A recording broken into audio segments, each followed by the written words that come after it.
Assalamualaikum warahmatullahi wabarakatuh. Alhamdulillah wa syukurillah. Assalatu wassalamu ala rasulillah wa ala alihi wa ashabihi wa mawalah. Para pecinta ziarah wali yang saya hormati, puji syukur kehadirat Allah Subhanahu wa ta'ala yang telah banyak sekali memberikan nikmat kepada kita semua. Kemudian sholawat dan salam mudah-mudahan senantiasa terlimpahkan kepada baginda Nabi Muhammad SAW beserta keluarga, para sahabat, dan orang-orang yang senantiasa mengikuti sunnah-sunnahnya. Mudah-mudahan kita semua akan menjadi bagian umat yang diakuinya sehingga mendapatkan syafaatnya di yaumil qiyamah. Kali ini kita berziarah di makam Adipati Anyakrowati atau Adipati Onje II di Desa Onje, Kecamatan Mrebet, Kabupaten Purbalingga, Jawa Tengah.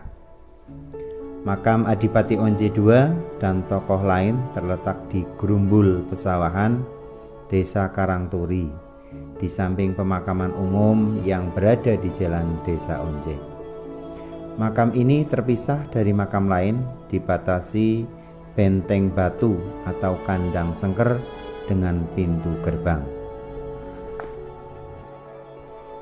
Sedikit diceritakan dalam babat Onje, pada suatu waktu Kiai Tepus Rumput menetap dan bertapa di Onje. Pada suatu saat ketika Kiai Tepus Rumput sedang bertapa di bawah pohon Jatiwangi, ia didatangi oleh seorang laki-laki tua bernama Kiai Kantaraga. Kiai Kantaraga memerintahkan agar ia bertapa di bawah pohon pule selama 40 hari. Setelah perintah itu dilaksanakan, yaitu bertapa selama 40 hari, ia mendapatkan sebentuk cincin emas yang ternyata bernama Socaludira. Cincin itu ternyata adalah milik Sultan Pajang, Sultan Hadiwijaya atau Jaka Tingkir yang hilang. Karena mengetahui bahwa cincin Socaludira adalah milik Sultan Pajang, maka ia mengembalikannya. Saking girangnya Sultan Pajang menemukan kembali cincin kesayangannya itu, maka Sultan Pajang memberikan hadiah berupa tanah wilayah kekuasaan di bawah wilayah Pajang untuk Kiai Tepus Rumput yang kemudian bergelar Adipati Ore-Ore, dan diberikan kepada Kiai Tepus Rumput seorang putri Triman atau Selir yang sedang hamil 4 bulan. Istri Kiai Tepus Rumput berasal dari Desa Menoreh, putri Kiai Dipati Menoreh. Setelah menunggu cukup lama, akhirnya putri Triman itu melahirkan jabang bayi laki-laki yang kemudian ia serahkan kembali kepada Sultan Pajang. Akan tetapi oleh Sultan Pajang, bayi tersebut diserahkan kembali kepada Kiai Tepus Rumput. Setelah tumbuh dewasa, anak dari putri Triman atau anak tiri dari Kiai Tepus Rumput menggantikan kedudukan Kiai Tepus Rumput dengan gelar Kiai Adipati Anyokropati atau Adipati Onje II. Adipati Onje II atau Raden Anyokropati merupakan anak Sultan Hadiwijaya atau Jaka Tingkir, Raja Kerajaan Pajang dari Selir putri Adipati Menoreh yang bernama Kencana Wungu. Raden Anyokropati menjadi Adipati Onje II sekitar tahun 1590 Masehi setelah menggantikan Ki Tepus Rumput atau Adipati Ore-Ore.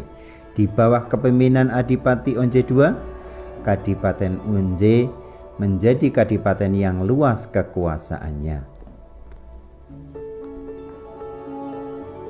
Adipati Anyokropati atau Adipati Onje II memperistri 2 orang yang berasal dari Cipaku dan Pasir Luhur. Dari istri yang berasal dari Cipaku, ia dikaruniai 2 orang putra, yakni Raden Cakrakusuma dan Raden Mangunjaya. Selanjutnya, dengan istri keduanya yang berasal dari Pasir Luhur, Adipati Anyokropati atau Adipati Onje II dikaruniai 2 orang putra yang semuanya adalah perempuan. Karena selalu terjadi percekcokan dalam keluarga, akhirnya Adipati Onje membunuh kedua istrinya. Selanjutnya ia kawin dengan anak perempuan Adipati Arenan yang bernama Nyai Pingen. Dari perkawinan tersebut, Adipati Onje II dikaruniai seorang putra bernama Kiai Arsakusuma yang kemudian berganti nama menjadi Kiai Arsantaka. Arsantaka menjadi demang di Kademangan Pagendolan, sekarang Desa Masaran, suatu wilayah yang masih berada di bawah Karanglewas, sekarang Kecamatan Kutasari, Purbalingga, yang dipimpin oleh Dipayuda I pada kurun waktu 1740 sampai 1760 Masehi.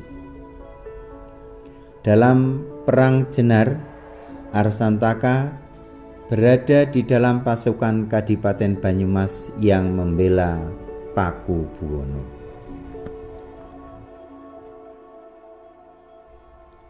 Demikian sekilas tentang sejarah Adipati Onje II. Mudah-mudahan menjadikan manfaat pengetahuan bagi kita semua dalam meneliti sejarah perjalanan para wali. Saya akhiri, wallahul muwaffiq ila aqwamit thoriq. Assalamualaikum warahmatullahi wabarakatuh.